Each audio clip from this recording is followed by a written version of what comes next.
Sir, can you please introduce yourself for us? Tell us your name, age, where you were born, your rank and role in the ACF, and a little bit about your background. Sure. Okay, so my name's Mike MacDonald. I'm 57. I was born in Ardeshir, near Inverness. I'm the second youngest of 6 boys to an Irish mother and a Scottish father. I'm currently very proud to be Commandant of One Highlanders ACF. I live in Inverness. I'm married to Hazel, and we have 2 grown-up children, Jenny, who's a teacher in Edinburgh, and David, who's a chemical engineer in Aberdeen. I work for the University of the Highlands and Islands. I'm currently head of IT services. That's great, thanks, sir. Cool. So the next question, sir, is what has been your most rewarding role in the Army Cadet Force? I've done loads of different roles in the Army Cadet Force, but I think the one that I really enjoyed doing was Detachment Commander. And I've been Detachment Commander for several detachments, and I was for a little while working down in Aberdeen, and when I came back from what was then the Gordon Highlanders, I was tasked with starting up Culloden detachment. So I started there. Can you remember how many years ago that was, sir? That was back in '93. We started there. We were lucky enough to get 2 large porter cabins which were linked together, and it wasn't actually a bad setup. And it took us a wee while to start building up the detachment. But it was really fun. I've done Ardeshir a couple of times. So when I first became an adult, I was at Ardeshir. For a short while, I was at Nairn. I was back at Ardeshir, and then I was made the detachment commander. And then I went down to Aberdeen with my work. Came back, did Culloden, and then I moved on to Inverness detachment for a little while before I became company commander there. But Detachment Commander, I think you get to know your cadets really well. You see them growing up. You want the best for them. You get really proud of their achievements. And I think that's probably the most rewarding job that we have.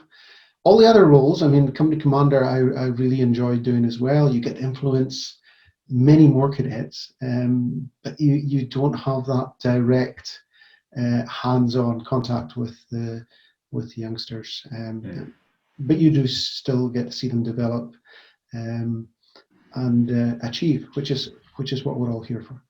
Yeah. If you had to choose your favourite APC subject to teach, which one would it be and why? Well, in the old days, many years ago, I was very much into fieldcraft and skill at arms. I was really good at those subjects. Skills fade is incredible when you get to company commander, even training officer. So because you're not doing that every day. In fact, my weapon handling test, I touch the weapon once every 6 months. It's sometimes a challenge. So now I think I really enjoy doing navigation and expeds.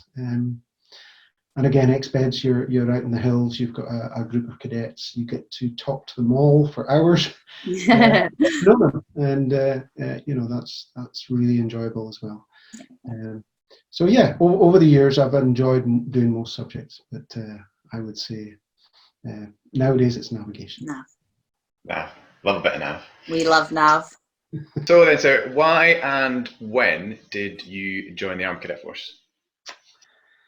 Well, I was 13 years old. I was thinking about joining the army, and a friend of my brother's was a corporal in Ardeshir detachment, and he told me about it, and I thought that sounds really cool.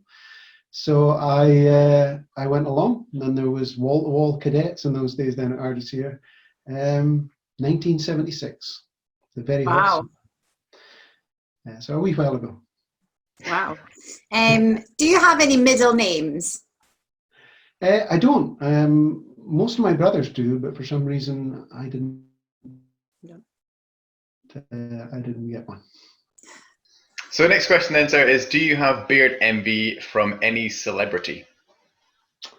Or sorry, I should probably say mustache. I see. If you'd said mustache, Mustache. I do grow a beard once a year at Christmas when I don't have to be in uniform.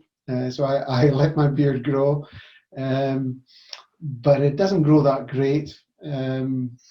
But yeah, I look at some of those guys with really fancy beards and their twirly moustaches. But no, I could never pull it off, and not like to wear it in uniform anyway. So as soon as I'm back in uniform. No, you're not supporting a lockdown beard, sir. No, a few CFA. I even did shave this morning. Yeah. What do you find are the most difficult decisions to make? I think as a manager, you often have to have difficult conversations with people where they've maybe done something wrong or they haven't done something, and I often find that getting those over and done with as soon as possible is important. But you can't always please everybody with your decisions, but the fact is you have to make a decision. So things that affect people are probably the most difficult ones, but invariably you got to look at the greater good and just make those decisions most of the time. Well said. You go with your gut, and it's the right decision. Yeah, like it. Our next question then, so, is: do you sing in the shower? Yes, I do. Much to Hazel's annoyance. If a good song comes on the radio, I will blast it out. But not a great singer, no. Have you got a favourite song to sing in the shower, sir? Yeah. No, I like all sorts of music. I mean, I've got a wide range of music. And most of the best stuff comes from the 80s, to be honest. Okay, what's the best piece of advice you've ever received? Probably to go with your gut instinct. So usually when I don't do that, I regret it. So usually with experience, you've learned, what works and what doesn't work. But go with what you feel is the right thing. Yeah. That was the best advice, I think. Yeah. So if you could have any three people, dead or alive, over for dinner, who would they be? So, Dara O'Brien, I love his humour. Yeah. I think he's great. I think he reacts really, just how he's so quick on his comebacks to the audience participation. I think it's brilliant. So I think he'd be a fun guest to have. It's a guy called Robert Fitzroy, and I read this book about this chap, and he was the captain of the Beagle. So that was the ship that Darwin went on and came up with his theory. But he was a bit of a dark character, but he went on to be the governor of New Zealand, and he sort of sided with the Maoris against all the people that were coming in and stealing their land. So that didn't go down well. But he was also the father of weather, and he discovered that weather moved like waves across the thing. So if you knew what was happening somewhere else, you could predict that the storms were coming your way, and how the wind was blowing. And he set up this system where he was able to warn ships, there was gales coming, don't go out of port, and things like that. And eventually they actually named one of the sea areas after him. So they changed Finisterre to be Fitzroy. So I think he's a really interesting character. A lot of things there. So I think he'd be good. And the last one, maybe but straight. My mother died when I was very I was 19 when she died, and I would love to catch up there. And that's really nice. I think because she's never got to meet my wife or kids. I think that would be a nice one, and hopefully Dara would moderate his language when he. Sounds like a lovely dinner party, sir. If your house was on fire, what two things, and you're only allowed two, what two things would you run back in to get? Okay, and this was quite challenging. I had to think about this. So there's a couple of things I have. Most things you can replace. So one of them was it was a little cap that was given to me when I finished my cadet career, and it was given to me by a chap, Major Sandy Henderson, and he was the CEO at the time, and he was one of my role models growing up. He used to train the TAC team, and I did that for 5 years, and our team, our battalion, won 5 years on the trot. So yeah, I really looked up to him. It meant a lot to me. So that was one of the things. And the other one was probably my dad's medals, because you couldn't really replace those. He passed away just a couple of months ago. So I think those are the two things I would pick up. And you've left your poor wife to burn in the flames. Well, she's a given. She was getting out before me. Okay, brilliant. We've now got some questions that some of our CFAVs and cadets have asked us to ask you. Okay. So we'll just run through them. So the first one's from Lance Corporal Keegan Campbell, who's from Brora Detachment up in Caithness, and he's asking, do you find your job hard at this precise moment, you know, with everything going on with the coronavirus? Has it made your job more difficult? Yes, it is. I'm a people person, so I like meeting people, and meeting them virtually isn't quite the same. Getting into to actually see people, I think, makes my job a little bit easier, and getting around seeing the cadets as well. I've just started off in this job, and we've hit with this emergency, so yeah, it is a wee bit more challenging, and email isn't the greatest way to communicate. It's very easy to misunderstand what somebody's saying in an email, and it's much easier to explain when you're speaking to them face to face. Yeah. Our next question is from Sergeant Mia Bremner from Forest Detachment in my company, and she has asked, where do you see the Army Cadet Force in the next 10 years in terms of training and your own career? Okay, well, my own career, I will probably be retired from my work, hopefully, and I will probably be retired from the Army Cadet Force by that point as well. Although I would like to stay on as a non-uniformed volunteer, maybe help out with expeds and things. The Army Cadet Force, well, even just in the last 10 years, you've seen the huge amount of kit that's come in. I see more of the same. I see us getting newer, better kit. Radios will become a big thing. Hopefully we'll have a replacement DP rifle within the next 10 years, maybe even within the next year. Let's hope it's not as long as 10 years, sir. Yeah, maybe more air rifles will be out there again a lot sooner than the next 10 years. I think there'll be more opportunities for cadets to travel. I think there'll be more opportunities for them to do courses, maybe get more qualifications. I think our adults are becoming much more skilled and talented in the way they deliver the lesson. I think there'll be a lot more virtual learning as well. I think that'll become a thing, and maybe consolidated down at the detachment. So yeah, I see big changes. I see a lot of big changes coming in the next 10 years. That's brilliant. The next question then is from SSI Allen, who is Forest Detachment Commander. She is asking what one of your proudest moments has been during your time in the Army Cadet Force. As a cadet, it was winning the first time I led the cadet tactical competition, and we won that. And I was the only one who'd ever done it before. Normally there was cadets who'd done it in previous years. So that I was incredibly proud of, and it was a great team. But I suppose as a company commander, again, when your company wins the champion company, it's an incredible proud moment. There's been lots and lots of them. Yeah, I'm not sure I could pick out any particular one. I've seen so many great adult instructors and cadets, and even them speaking to me years after I meet them in the street, and they say how much they enjoyed the cadets. That to me makes me incredibly proud of this organisation. And she's also put hashtag highlight reel, so I think she might want to see a highlight reel sometime soon, sir. Highlight reel, what's that? Like a montage.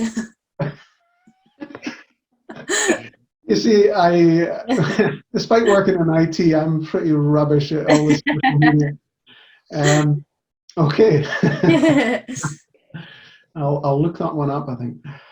Sounds good. So another question from SSI Alan. She was asking, which courses, in your own opinion, are the most worthwhile for CFAVs to attend?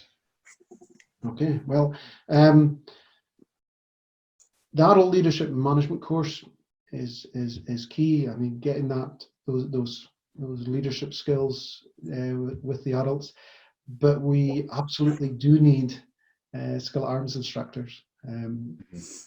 You know, those are great. One of the ones I really enjoyed doing when I was a young second lieutenant was I went on a rock climbing course, and for a few years I got to throw cadets off cliffs and buildings with ropes attached. But it was incredibly satisfying, helping people overcome that fear. And their face when they got to the bottom and the adrenaline rush and they wanted to do it again, that was incredibly satisfying. Yeah, no, that's brilliant. I would also agree, Skill at Arms has been the favourite course that I've been on as an adult instructor, and I found it the most useful. I absolutely loved the week away, so I do really think that's a great course for CFAs to get on. I was going to say, any Frimley course, I always come back from Frimley feeling enthused and recharged and keen for us to be able to do some of the things I've heard about down there. So yeah, I think getting away to Frimley, mixing with peers from all over the UK, with so many different ages and skills that turn up in your course, I think that is incredibly satisfying and worthwhile. So any course actually is we're going to finish off with a quick fire 40 round. So we're going to ask you 40 questions, and it's an either or answer. We don't want you to think about the answer. We just want you to pick the first one. Go with your gut, like you said. Cadet Sergeant Taggart, do you want to start us off with the first one? So our first question then of the Quickfire 40 is dog or cat? Cat. Sergeant's mess or officer's mess? Officer's mess. Batman or Robin? Batman. Phone call or text message? Phone call. A bacon butty or a sausage butty? Oh, bacon. Did you answer? Yeah. Oh, sorry, I didn't hear. Sat-nav or Atlas? Sat-nav, I like that now, yeah. Facebook or Twitter? Definitely Facebook. Would you rather listen to music or podcasts when you're walking? Podcasts. Windows or Apple? Windows. Swimming or sunbathing? Swimming. Football or rugby? Rugby. Yay! Yes. Fish or steak? Steak. Ketchup or HP sauce? HP. Bath or shower? Shower. When you put on the toilet paper, do you have it over or under? Over. Over, Good. always. We were just making sure. Okay. When you put your mugs in the cupboard, do you have them the right side up or upside down? Upside down. Agreed. Oh, yeah. Beach day or go on an adventure? Go on an adventure. Sweets or crisps? Depends on the sweets. Oh. A pen or a pencil? Pen. Dark chocolate or milk chocolate? Dark. Phone Really? or a tablet? Tablet. Coffee or tea? Coffee. TV or book? TV. Oceans or mountains? Mountains. Horror film or a rom-com? Horror. City or countryside? Countryside. Winter or summer? Summer. Soup or sandwich? Sandwich. Card game or board game? Board game. Fieldcraft or navigation? Navigation. Yes. Whiskey or wine? Definitely whiskey. Yeah. We knew the answer to that one. Would you rather go camping or binge watch TV shows at home? Camping. Working alone or working in a team? In a team. Dine in, a restaurant or delivery? Dine in. A book or an ebook? Definitely an ebook. Oh, interesting. Well, Yeah, actually, an audiobook. An audiobook, yeah. Save money or spend money? Save money. Cops or rubbers? Cops. Blue or green? Blue. Polka dots or stripes? Stripes. Climbing or caving? Oh. Caving. We knew you would say that just because you went caving with Money Company. That's why. But Robbie said he can take us climbing inside caves as well. Yeah. But, That's also true. That'll be our next adventure. Yeah. So that is the end of the interview, sir. Lieutenant Burnside, do you want to ask any more questions? Yeah, so I just quite like to finish off the interview with a wee message from you for the cadets and our adult volunteers. So if there's anything you'd like to say specifically, you know, while we're going through this shutdown period, that would be great, sir, if you've got anything. Sure, yeah. So I just want to thank everyone for the effort they're putting into creating this online resources and materials and doing the training in the evening. And hopefully the cadets are joining in and telling their mates that it's happening. This will soon be over, hopefully, sooner rather than later. We'll get back in training, and if you've been joining in these sessions, you're going to have so much more knowledge. You'll be able to quickly get through your tests and progress on to the next subject. So keep your spirits up. It's not forever. It will be over, and keep checking in with the training that's going on. That's brilliant. Sir, thank you very much for letting us interview you today.